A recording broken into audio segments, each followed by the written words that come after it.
भारतीय शेयर बाजार के लिए बुरा दौर समाप्त, जीडीपी वृद्धि दर में आएगी तेजी।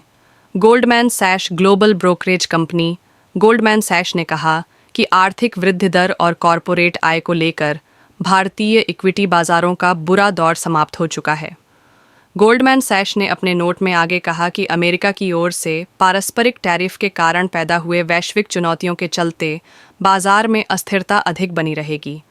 भारत की जीडीपी वृद्धि दर वित्त वर्ष 2024 से 25 की तीसरी तिमाही में 6.4% पर रही।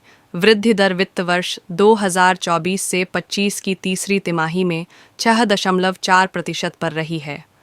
इसकी वजह निजी खपत में सुधार होना है।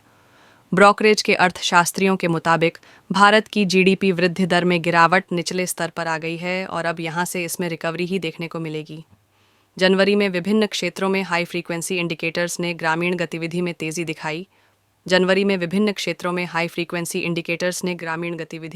दिखाई।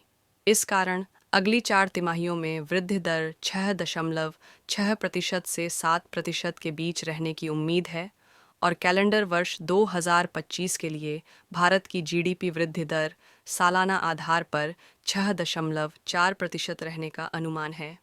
इंफ्रास्ट्रक्चर और मैन्युफैक्चरिंग में सरकारी निवेश और निजी निवेश में वृद्धि। पिछले सप्ताह एचएसबीसी की एक रिपोर्ट में कहा गया था कि भारत का लंबी अवधि का आउटलुक मजबूत बना हुआ है। इंफ्रास्ट्रक्चर और मैन्युफैक्चरिंग में सरकारी निवेश और निजी निवेश में वृद्धि एवं रियल एस्टेट चक्र में सुधार के कारण निवेश चक्र मध्यम अवधि में तेजी की ओर रहने का अनुमान है।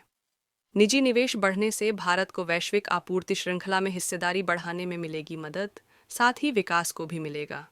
सपोर्ट रिपोर्ट में उम्मीद जताई गई कि रिन्यूएबल एनर्जी और इससे जुड़ी सप्लाई चेन में निजी निवेश बढ़ने और उच्च गुणवत्ता वाले टेक्नोलॉजी उपकरणों के स्थानीयकरण से भारत को वैश्विक आपूर्ति श्रृंखला में हिस्सेदारी बढ़ाने में मदद मिलेगी और इससे विकास को भी सपोर्ट मिलेगा।